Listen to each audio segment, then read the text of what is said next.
Iniwasan man ng bad boy ng dance floor na si Mark Heras, di pa rin matigil ang mga balita tungkol sa dami ng babaeng pinupormahan daw niya ngayon. Una na ay ang balitang sila na raw ng young actress na si Rian Ramos.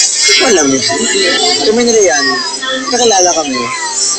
We're friends, sila napalikita kami. Pero hindi kami yung like kami nila Pauline na lumalabas. Nakita kami kayo, magkatun kami kanina sa Kapuso Olympics. Actually, hindi pa ang more of barkada. Kaibigan lang. We're friends pa rin. Di ko nga siya tinetext eh. I mean, wala akong number ni Rian. Hindi. Mistaken identity. Itinanggi rin ni Mark na nililigawan niya si Rufa May Quinto. Pero ang latest ay ang panunuyo niya ulit sa pabalitang girlfriend niya noon na si Marian Rivera. Madalas daw kung bigyan niya ito ng bouquet of flowers. Hindi, papadala ako tumatawag ko. Kahit ibang araw. Ayaw naman sabihin ni Mark kung ano ang nangyari sa kanila nang magkasama sila ni Marian sa taping ng Maynila. May ginawa kaming gimmick sa Maynila na ayoko nang i-open up. Gusto ko mamaya, magalit na naman diyan. Basta parang we enjoy lang that taping.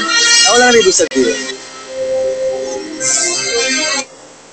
Ayan po, mga kapuso, syempre pa, abangan po natin si Mr. Mark Heras sa Season 2 ng Fantastic Man, kung saan makakasama niya ang katabi ko ngayon na si Miss Raisa Zenon. Hi po. Raisa, ano ba ang role mo sa Season 2 ng Fantastic Man? Ako po si Fantastic Girl. Wow, may powers ka din. Yes.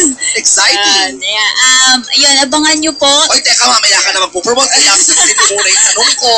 Raisa, ano ang pakiramdam? Dati na-link ka rin kay Mark. At, di ba, na-chismis pa yan na yan ang pinag-awayan nyo ni Jenny Lynn. Opo. O, ngayon, eto, katrabaho mo siya ngayon sa Fantastic Man. Kamusta naman kayo ni Mark? Kami naman ni Mark, kahit nung may issue kami, okay naman kaming dalawa eh. Kasi wala naman talaga nangyari. Dead man na lang kaming dalawa doon. But don't you think, hindi dahil sa kinakampihan ko si Mark at guest ko siya sa birthday show ko sa Zirco Timog sa July 7, talagang lapitin lang siya talaga ng issues about girls. Bakit ba? Hindi kasi si Mark, malambing po si Mark. Sa lahat. Okay. So, nami-misinterpret po ng tao yon. O teka, ito ba, napansin mo ba or na-misinterpret mo rin ba si Patrick Garcia na dapat kasama natin? Ayun, Patrick, nasad ako, ininjan mo ko. Anyway, si Patrick Garcia ba at saka si Mark, nagpapansinan sa set ng taping ninyo? Kasi di ba may pinanggagalingan din yung dalawa na yan, ang mga lalaki sa buhay ni Miss Jeneline Mercado.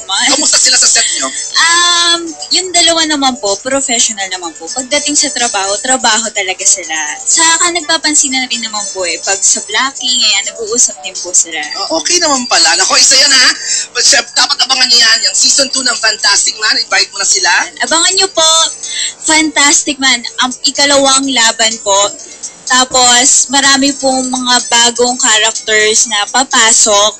Marami din makakalaban. Kaya abangan nyo lahat yan. Ang daming dapat abangan. Alam mo, excited ako sa Fulgoso, sa Marimar. Kasi ang balita ko daw, si Michael V na daw magpo-boss kay Fulgoso pero hindi pa yata sigurado. Kinonfirm na ba?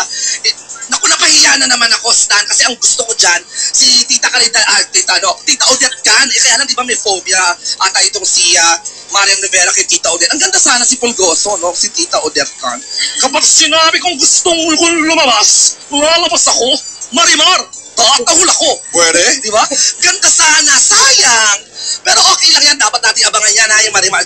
Siyempre ba, ang season 2 ng Fantastic Man. O eto ba, total babaeng napakaganda naman tong katabi ko. At feeling ko naman, beauty queen ako. Eto na po mga kaibigan, ang nag-iisa at na first ever Miss Universe from the Philippines, Miss Gloria Diaz. Beauty and brains. Yan ang karaniwang